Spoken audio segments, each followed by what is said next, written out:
반갑습니다. 오늘은 이제 조사흘이고요.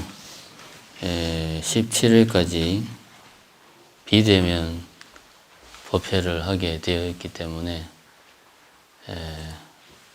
17일까지 제가 이렇게 카메라만 보고 법문을 하고 있습니다. 올해 우리가 최근에 카메라 무선 송수신 장비를 무선으로 바꿔가지고 아주 무선 장치가 불이 들어오니까 시선 처리하기가 아주 좋네요. 되게 꼭 내를 쳐다보고 있는 것 같아가지고 오늘은 원래는 제가 삼재기도를 왜 하는가, 뭐 어떻게 하는가 이런 이야기를 하려고 생각을 했습니다. 생각을 했는데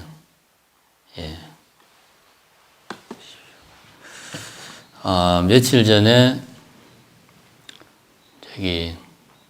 어떤 분을 만나서 이런저런 이야기를 하다가 그분이 저한테 이런 이야기를 했습니다. 정신사는 법문도 유튜브로 생중계하고 정신사 뉴스도 만들어서 유튜브에 올리고 이렇게 하니까 삼재기도도 광고를 한번 하는 게 좋지 않겠습니까? 저한테 그렇게 이야기를 하대요. 그래서 제가 삼재기도를 광고를 한다고요? 그러니까 이제 그분이 스님이 나오셔가지고 삼재기도에 대해서 이렇게 설명도 해주고 하면 괜찮을 것 같다고 이제 그 이야기를 들어보니까 뭐 나쁘지 않네요. 한 1분 좀 못되게 하면 괜찮을 것 같습니다. 일단 이렇게 대답을 하고 절에 돌아왔는데 이게 이제 왠지 모르게 마음 한구석이 좀 떨떠름한 겁니다. 이게 이제 왜 그런가 이제 생각을 해보니까 사실은 제가 삼재기도하고는 좀 인연이 많습니다. 제가 말사에 처음 왔을 때 그때가 딱 요맘때였습니다. 1월 말 요맘때. 그래서 오자마자 며칠 안 돼가지고 제가 삼재 정초 입춘 기도를 했어요. 근데 제가 말사에 처음 딱 오니까 신도들이 저한테 제일 먼저 요구한 게 스님 부적 주세요 그러는 거예요. 왜 내가 속으로 여기가 절인데 그 무슨 철학관이나 점집도 아닌데 왜 내한테 부적을 달라고 그러지? 많이 당황했습니다. 속으로는 당황했는데 그렇다고 해서 제가 그게 시골이었어요. 시골 어르신들한테 삼재기도 부적 그런 거는 부처님이 그런 거 하라고 이야기한 적 없으니까 그런 거 할 필요 없습니다.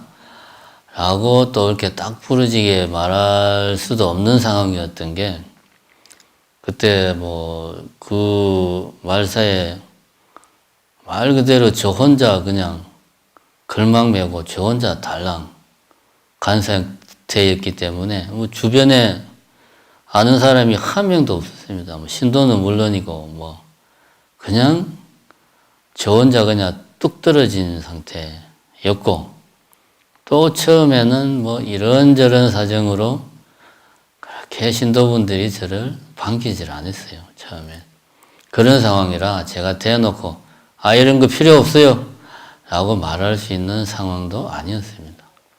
그래서 마음 한구석은 깨름직하지만 부적을 달라고 하니까 부랴부랴 이제 광주까지 나와가지고 광주에 있는 불교용품에 가서 부적도 사고 또 삼재기도 하는데 삼재풀이 하는데 필요한 여러 가지 있잖아요. 그런 것들 사가지고 와서 또 이렇게 나눠주고 그렇게 했습니다. 또 거기는 종무원도 없이 스님 혼자 이제 공양저 보살이랑 있는 절이다 보니까 삼재기도 접수도 이제 제가 받았죠. 제가 이제 컴퓨터로 막 해가지고 이제 하면서도 참 많이 당혹스러웠습니다, 그때. 그 이제 제가 처음 말사에 와서 겪은 게 그 이제 삼재기도였습니다. 사실 뭐 그전에는 강원 졸업하고 선방 다니고 그리고 이제 큰절에서 소임 보다가 그때 처음으로 말사에 간 거기 때문에 큰절에서는 스님들 주로 수행을 주로 하기 때문에 삼재기도다 입춘기도다 그런 거 안 합니다. 큰절에서는. 그래서 저는 잘 모릅니다. 그런 거 솔직히 이야기하면 삼재기도를 어떻게 하는지 뭐 왜 하는지 뭐 누가 언제 무슨 삼재인지 그런 거 출가하고 한 번도 들어본 적이 없었는데 말사에 가니까 그냥 부적을 달라 뭐 삼재 풀이고 왜 안 하냐 막 그러니까 처음 가자마자 당혹스러웠던 기억이 있어가지고 저는 이 삼재기도와는 좀 인연이 많습니다. 근데 이제 벌써 제가 이제 말사에 나와서 소임을 좀 이렇게 보다 보니까 올해 들어서는 삼재기도 광고를 하는 게 어떠냐 이런 제안을 받는 입장까지 제가 됐습니다. 근데 뭐 사실 그 사찰 살림을 운영하는 입장에서는 기도 수입이 중요합니다. 특히나 요즘같이 코로나가 1년 이상 이렇게 장기화되면서 절에 신도분들이 오지 않는 상황이 계속 이어지다 보니까 뭐 사찰을 운영하는 입장에서는 어떻게 하든지 신도분들이 기도 동참할 수 있는 좀 묘안을 머리를 정말 쥐어 짜내가지고 만들어내야 될 판이에요. 뭐 광고가 필요하면 광고도 해야 될 그런 상황이라. 그래서 이제 절에 돌아와가지고 삼재기도 광고를 해야 되나. 그래서 이제 혹시 어디 다른 사찰에서 이런 삼재기도 광고를 하는 데가 없나 싶어가지고 유튜브를 들어가서 삼재 해서 검색을 해봤어요, 제가. 검색을 해보니까 뭐 이제 여러 가지가 쭉 나오는데 뭐 예를 들면 막 그런 거죠. 삼재를 잘 아시나요? 삼재를 피하는 법, 뭐 삼재와 아홉수를 피하는 방법, 뭐 이런 식으로 해가지고 동영상이 많더라고요.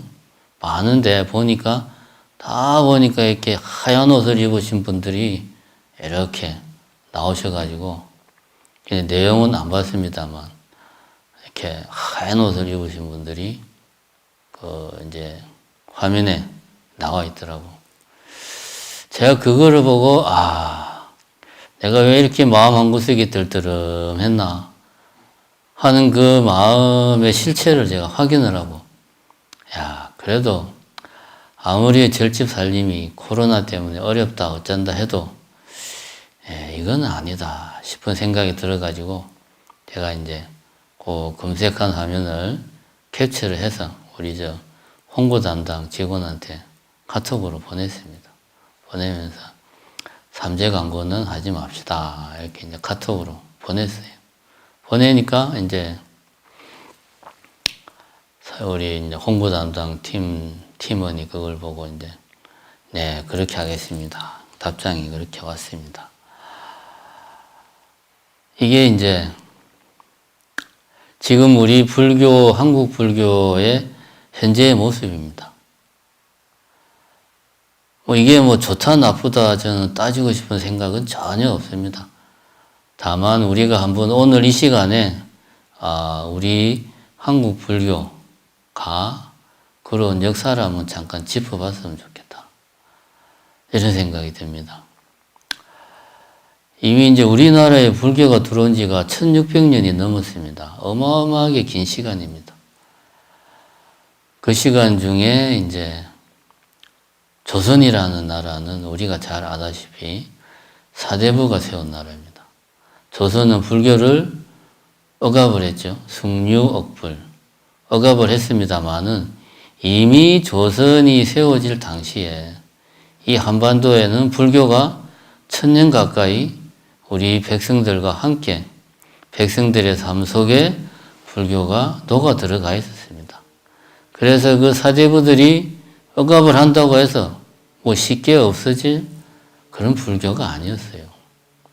이미 그때 당시에. 거기다가 이제 심지어 그 왕실 같은 경우도 우리가 잘 알지만 왕실 같은 경우도 궁궐 안에서 불교를 믿고 또 뭐 이런 세조된가요? 강경도감을 설치해서 우리나라 최초로만 한글로 찍은 책이 석보상절 아닙니까? 그게 부처님 말씀이라. 그게 심지어 비록 사대부들이 불교를 억압했지만 왕실조차도 궁궐 안에서는 불교를 믿고 부처님을 따랐다 이겁니다. 그리고 일반 백성들은 지금 우리들처럼 지금은 우리가 뭐 그렇지 않지만 뭐 중요한 날이 되면 뭐 예를 들면 정초다, 7월 7석이다, 동지다. 이거 사실 불교하고는 아무 관련이 없는 날이에요. 그냥 전통적으로 우리 백성들이 중요하게 생각했던 그런 날들입니다. 그런 날이 되면 우리 옛날 조상들은 다 그 절에 가서 공양미를 올리고 부처님에게 공을 드렸습니다. 그러니까 비록 사대부들이 불교를 억압을 했지만 조선시대에도 불교는 이미 우리 백성들의 삶과 하나가 되어 있었어요. 이게 이제 일제시대 들어와가지고는 그 일본 제국주의가 우리나라를 식민지로 만들고 조선총독부가 조선총독부를 통해서 이 우리나라 불교를 통제하려고 했어요. 왜냐하면 그때까지만 해도 불교는 말하자면 전국 조직이거든. 그러니까 전국의 조직이 갖추어진 그야말로 당시 우리나라에서 그런 전국 조직이 거의 없다시피 한 상황에서 불교는 전국 조직을 갖추고 있으니까 조선 총독부에서 당연히 불교를 통제하에 두려고 했던 것은 자기네들이 식민지 정책에서 당연한 결과입니다. 통제하려고 했지만 그래서 우리가 잘 아다시피 뭐 대처성으로 만들고 막 그렇게 했지만 뭐 경허 스님이라든가 그 뒤에 이제 뭐 만공 스님, 효봉 스님 같은 그야말로 뛰어난 스님들이 우리 불교를 일제시대의 그런 그 통제에도 불구하고 불교를 이어왔습니다. 이제 해방이 되고 나서는 또 미국 문명이 막 들어오고 지금 우리들이 다 그렇지만 서구식 교육을 받으면서 불교는 또 자연스럽게 뭐 기독교라든가 가톨릭이 불교보다 더 득세를 하면서 조금 뒤로 물러났습니다. 이런 현상이 불교만 그랬냐? 우리가 흔히 알고 있는 민간신앙도 마찬가지입니다.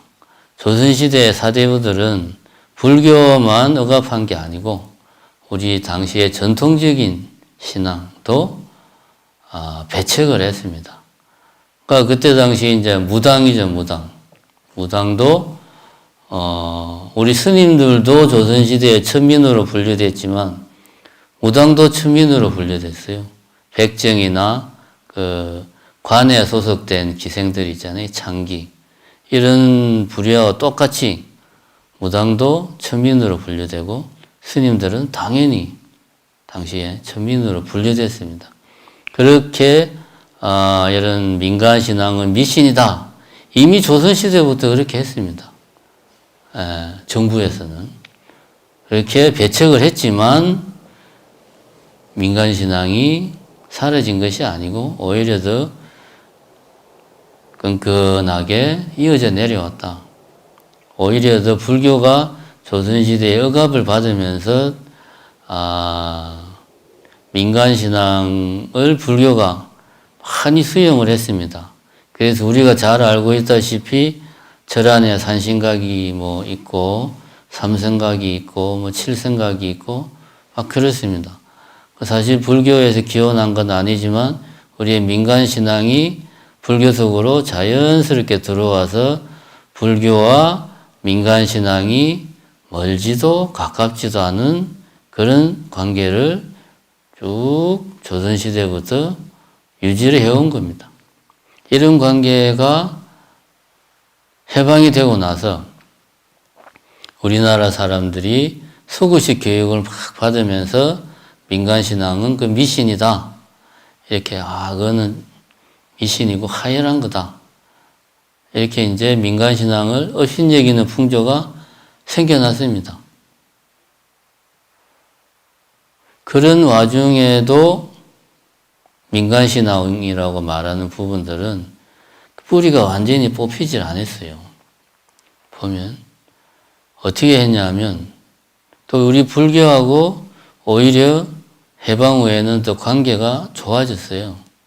두 가지 측면에서 보면, 첫 번째는 제가 옛날에 어떤 절에 잠깐 살 때 보면, 그 절 뒤쪽에 보면 아주 영하다는 그 큰 무당이 사는 굿당이 있었어요. 그 절은 겉으로 보기에는 한옥처럼 생겼는데 사실은 좀 허접한 콘크리트로 지은 시멘트 건물인데 그 굿당은 그야말로 목재를 제대로 써가지고 제대로 지은 한옥이었어요. 절보다 오히려 더 크고 더 멋있었습니다. 가끔 이제 산에 포행한다고 가다 보면 굿당에서 이제 뭐 북치고 뭐 진 같은 거 치고 막 뭘 해요. 그걸 가만히 들어보면 옛날에는 몰랐는데 그때 처음 알았습니다. 그걸 가만히 들어보니까 반야신경을 하고 있더라고. 굿당에서 반야신경을 하면서 북을 둥둥둥둥 치고 있더라고요. 그 반야신경은 우리 불교의 대표적인 경전 아닙니까? 이게 이제 뭔 이야기냐면, 불교가 민간신앙을 수용한 것 뿐만 아니라, 민간신앙도 불교를 상당히 많이 이렇게 자기들 속으로 가져간 겁니다. 그래서 민간신앙은 불교 같은 이런 고등종교 같은 아주 체계적인 교리, 이런 사상이 아무래도 부족하죠.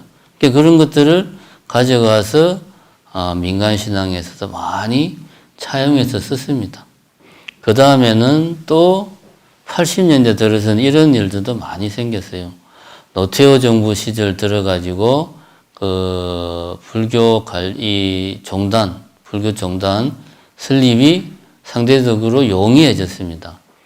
이제 계속 70년대까지 무당이다 이런 식으로 해서 사회적으로 좀 업신여기다 보니까 이런 우리 민간신앙 쪽에서 활로를 어떻게든 모색해보자 라고 하던 차에 생각한 게 일종의 이제 불교의 종단을 자기네들이 만들어서 예를 들면 굿당이나 이런 거를 사찰로 등록을 하는 거예요.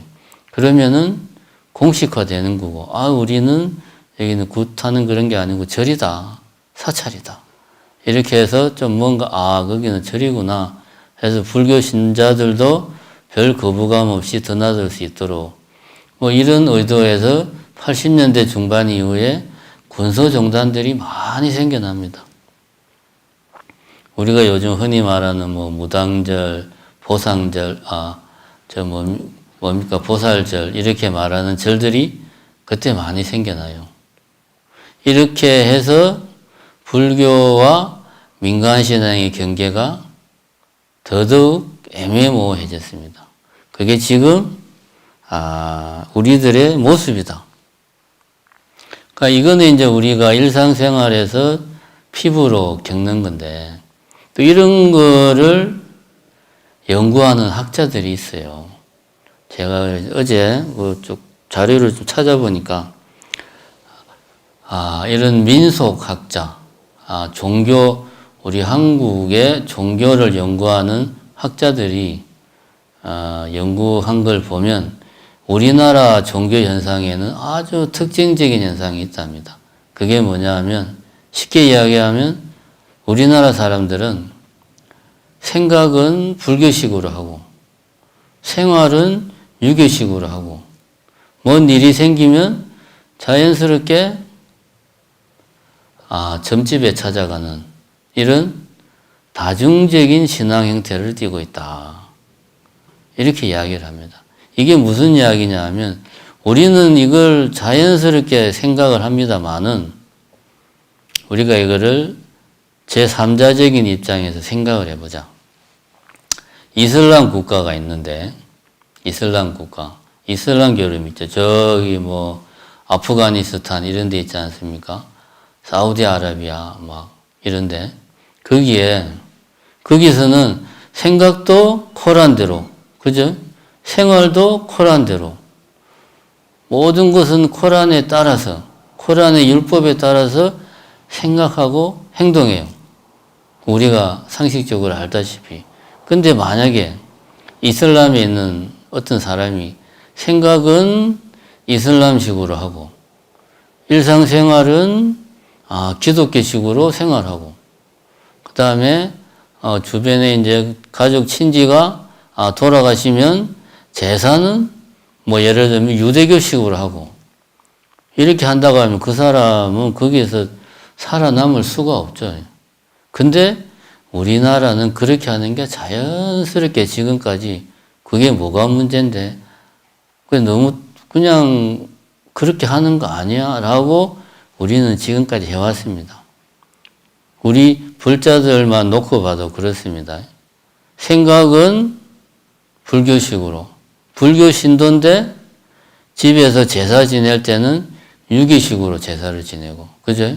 그 다음에, 그저기 몇 자리를 이제 써야 된다 할 때는 풍수지리를 따져가지고 몇 자리를 쓰고, 또 뭐 이런 마을이나 뭐 이런 데서 기우제를 지내고 산신제를 지내고 하면 또 아무 거부감 없이 그런 데서 또 참석을 합니다. 이렇게 우리나라 종교 현상의 특징이 다중적인 신앙 형태를 띠고 있다. 이런 이야기를 합니다. 그래서 이제 그 학자분들이 하는 이야기가 우리나라 사람들은 지금 말하는 거는 보편적인 사람들을 이야기하는 겁니다. 일반적인 사람들은 보면 가장 밑바닥에 민간신앙이 깔려있다. 그리고 그 위에 우리나라에서 1000년 이상 우리 백성들과 함께한 불교가 그 위에 올라가 있고 그 위에 최근에 이제 들어온 기독교라든가 서구 사상들이 그 위에 유교라든가 기독교 사상, 기독교, 서구 사상이 그 위에 올라가 있다. 이렇게 우리나라 사람들의 신앙생활은 상당히 다중적이다. 이런 이야기를 합니다. 근데 이게 일본과 비교를 해보면 일본도 우리와 좀 유사합니다. 우리가 일본은 불교가 대세라고 이렇게 이야기하지만 사실 일본을 들여다보면 불교가 대세가 아니고 그 나라의 굳이 종교라고 하면 신도입니다. 우리가 흔히 알고 있는 신사 가가지고 막 박수 2번 치고 하는 거 있잖아요. 신사 참배하고 사실 그걸 이제 신도라고 그러는데 신도. 일본 사람들의 정신세계를 지배하는 가장 밑바탕에는 신도가 깔려 있어요. 그리고 그 위에 불교가 그 신도의 내용을 더 보강하고 강화시키고 체계화시켜주고 있습니다. 그래서 마치 외부에서 보기에는 일본은 불교가 대세인 것처럼 보이지만 사실은 보면 신도, 일본의 전통신앙, 민간신앙이 일본 사람들의 정신세계를 지배하고 있다. 그런데 일본과 우리나라의 차이가 뭡니까? 일본은 마을마다, 동네마다 또 뭐 목적에 따라 신사들이 다 있고 지금도 일본 사람들은 신사 참배를 중요하게 생각합니다. 젊은 사람들도 신사참배하는 걸 당연하게 생각을 합니다. 맨날 뉴스에 나오는 게 그거 아닙니까? 뭐 무슨 정치인이 일본에 있는 뭐 전쟁 영웅을 모신 신사참배를 해서 그거를 일본이 맨날 국제적으로 욕먹는 게 그런 거 아닙니까? 일본은 자신들의 민간신앙, 신도를 아주 공공연하게 공개적으로 그걸 믿고 또 그것이 주류입니다. 근데 우리나라는 왜 그런지는 모르겠지만 민간신앙이 겉으로 드러나 있지는 않아요. 우리나라 어디에 지금 성황당이 동네마다 다 있고 아파트 단지마다 성황당이 있는 데가 어디 있습니까? 그런 데 없죠. 우리나라는 안 그렇습니다. 우리나라는 오히려 반대로 이런 민간신앙이 사람들 마음속으로 이렇게 스며들어가지고 유식하게 말해서 내면화돼가지고 그리고 그것이 다른 종교, 외래 종교, 예를 들면 불교나 기독교나 이런 외래 종교 속에 우리나라의 민간신앙이 자연스럽게 스며들어가 있습니다. 그래가지고 이런 불교나 기독교 같은 외래 종교가 어떻게 보면 민간신앙화되는 그런 모습을 보여주고 있습니다. 그게 우리나라 종교 현상의 특징이다라고 우리나라 종교를 연구하는 분들이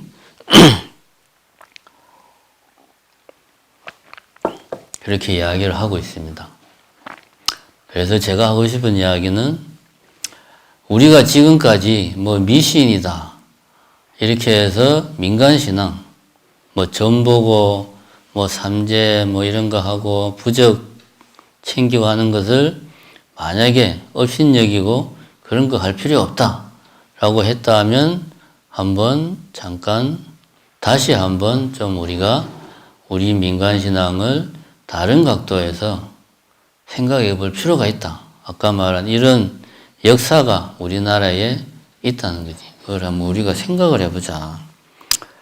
이런 이야기를 제가 첫 번째로 하고 싶고, 두 번째는 불교나 기독교 같은 고등 종교나 뭐 이런 민간 신앙이나 다 보면 큰 틀에서는 종교입니다. 종교. 실제로 전 세계 종교에서 그 토착 종교라고 표현하는 종교가, 그러니까 토착 종교면 각 나라마다 있는 고등 종교만큼 교리나 교단이나 이런 조직된 체계를 갖추진 않았지만 각 나라의 민간 속에 오래전부터 내려온 그런 신앙이죠. 우리나라로 치면 민간신앙, 뭐 무속신앙 이런 거죠. 이런 것들이 전 세계 종교 순위에서 5위입니다. 불교는 몇이냐? 7위입니다. 전 세계적으로 따지면 이런 토착 종교가 불교보다 더 많아요. 인구가. 토착 종교를 믿는 사람들이. 그만큼 우리 인간들 속에는 종교가 뿌리 깊이 스며들어 있습니다. 인간들의 마음속에는. 그러니까 우리 사람들은 이제 그런 이야기를 합니다. 왜 사람들이 종교를 찾는가? 인간들에게는 뭔가 우리는 모르지만 결핍된, 결여된 부분이 있다. 그런 부분을 종교가 채워준다. 그래서 종교를 통해서 어떤 이는 확고한 신념을 얻어서 안정된 마음을 찾고, 또 어떤 이는 영원한 존재에 의지해 가지고 인생의 안락함을 찾고, 또 어떤 이는 눈앞의 어려움을 종교의 힘을 빌어서 해결해 가지고 소망을 이루고자 하고, 또 어떤 이는 종교가 가지고 있는 어떤 교리, 그런 계율, 율법 이런 걸 통해서 깊은 철학과 높은 도덕을 또 갖추고자, 이런 것들을 우리는 종교에서 원합니다. 왜 원하는가? 우리는 모르지만 인간에게 빠져있는 뭔가가 우리로 하여금 종교를 찾게 한다 이거지. 그래서 우리가 종교를 찾는다. 그 종교는 불교일 수도 있고 민간신앙일 수도 있고 기독교일 수도 있고 뭐 가톨릭일 수도 있습니다. 제가 얼마 전에 어떤 분이 저에게 상담을 하러 왔는데 이웃 종교를 믿는 분, 불자가 아닙니다. 이웃 종교를 믿는 분인데 아들이 초등학교 다니는 아들이니까 그분도 나이가 그렇게 많지가 않아요. 많아봐야 40대 초반 정도. 아들이 초등학교를 다니는데 그 젊은 아줌마가 보기에는 아들이 영 불안불안한 거야. 근데 그런 마음이 한구석에 있는데 어느 날 친구를 따라서 철학관을 가게 됐어요. 뭐 가게 되어서 간 게 아니라 친구가 가는 길에 따라서 같이 간 겁니다. 갔는데 그 철학관에 보살이 그 젊은 아줌마한테 그런 이야기를 했답니다. 아들이 사주가 아주 안 좋아. 그러니까 아들을 절에다 팔아야 돼. 절에다 팔 수 없다. 그러면은 절에다 보시를 크게 하시오. 라고 이야기를 한 겁니다.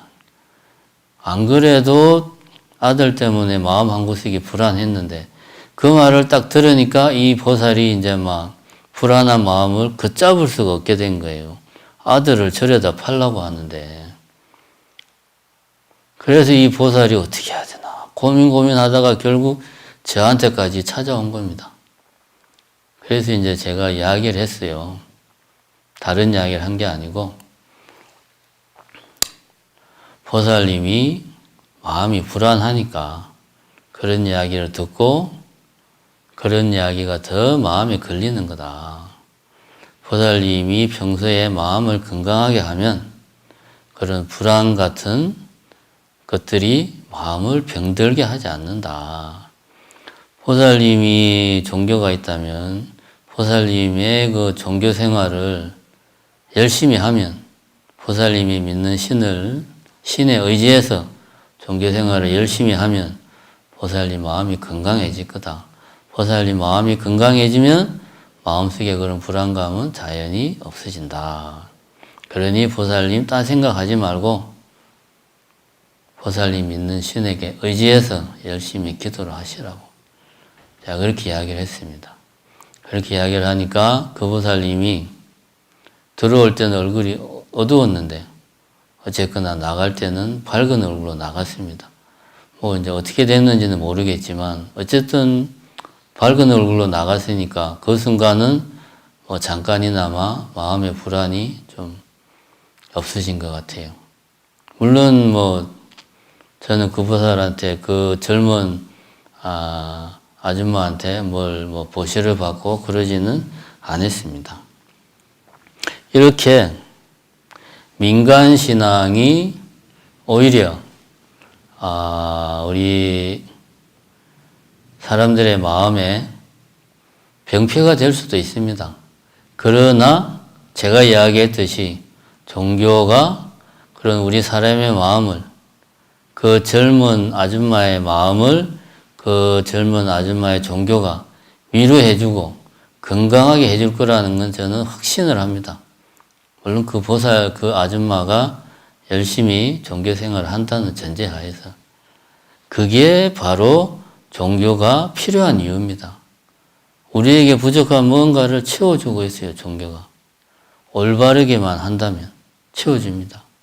이렇게 종교는 우리에게 여러 가지를 줍니다. 마음의 평화, 안락한 인생, 그 다음에 어떤 세상, 인생에 대한 희망, 이런 것들을 종교가 우리에게 줍니다. 대신 종교가 우리에게 요구하는 게 있습니다. 뭐냐? 욕심을 줄이고 조건 없이 이웃을 사랑할 것을 요구를 합니다. 이 세상에 공짜는 없습니다.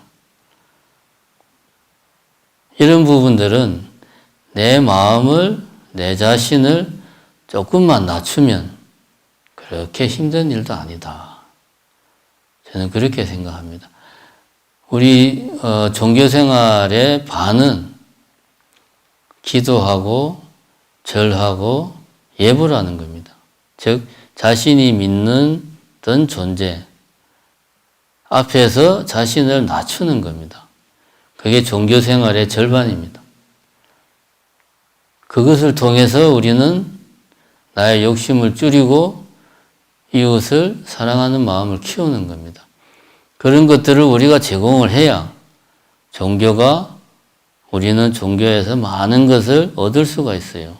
앞에 말한 그런 것들을 얻을 수가 있습니다. 제가 오늘 이야기하고 싶은 것은 다른 것이 아닙니다. 우리가 이런 무속이라든가 부족이라든가 이런 점을 본다든가 이런 민간신앙을 업신여기는 것도 문제입니다. 어떤 측면에서 우리는 수구식 교육을 너무 맹신을 해요. 마치 과학을 미신처럼 맹목적으로 과학을 숭배하는 경향까지도 있습니다. 예를 들면 텔레비 뉴스에서 하버드 대학교의 무슨 연구팀의 연구 결과에 따르면 어떻다더라. 이 말 한마디만 나오면 묻지도 따지지도 않고 다 믿습니다. 그게 진짜인지 가짜인지 확인하지도 않고 이런 어떤 맹신이 우리 속에 있습니다. 과학에 대한 맹신, 숭배 이런 것도 문제입니다. 이렇게 민간신앙을 무조건 업신여기는 것도 문제입니다. 그러나 미신에 빠져가지고 자기 마음을 제대로 보지 못하는 것도 문제입니다. 우리가 해야 될 것은 정말 우리가 조심해야 될 것은 딱 한 가지입니다. 종교 생활에 있어서 우리가 조심해야 될 것은 딱 한 가지입니다. 그것이 불교 같은 고등종교든 아니면 무속 같은 민간신앙이든 이 한 가지만 조심하면 종교는 반드시 우리 인간에게 많은 것을 제공을 한다. 그게 뭐냐? 나의 이기심으로 오로지 인간만을 위하겠다는 생각으로 종교를 이용하지 말라는 겁니다. 종교가 우리에게 뭔가를 주듯이 우리도 종교에게 뭔가를 제공을 해야 우리는 종교로부터 우리가 얻고자 하는 것을 얻을 수 있다. 그런데 이기적인 마음으로 인간만을 위한다는 마음으로 우리가 종교를 이용하겠다 라고 한다면 우리는 종교로부터 얻을 수 있는 게 없습니다. 이 점을 반드시 명심을 하시고 하시기를 당부드립니다. 지금 우리 사회는 아까 제가 말한 쭉 그런 우리나라의 어떤 민간신앙과 불교가 1000년 이상 함께 해온 역사가 있습니다. 그래서 우리 불교 안에 민간신앙이 많이 녹아 들어가 있고 또 민간신앙 역시도 불교에서 많은 부분을 가져다가 쓰고 있습니다. 우리는 이런 현실을 바라보고 지혜롭고 슬기로운 그런 신행생활을 해야 되겠다. 그 중에 가장 핵심은 조금 전에 이야기했지만 이기적인 마음으로 종교생활을 하지 말자. 이 점 하나만 꼭 지킨다면 삼재기도를 하든 정초기도를 하든 백중기도를 하든 그게 중요한 게 아닙니다. 이기적인 마음으로 뭔가를 바라는 마음으로 기도하지 말자.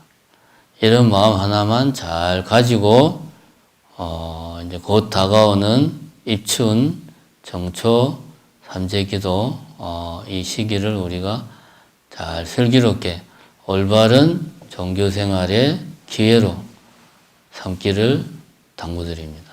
감사합니다.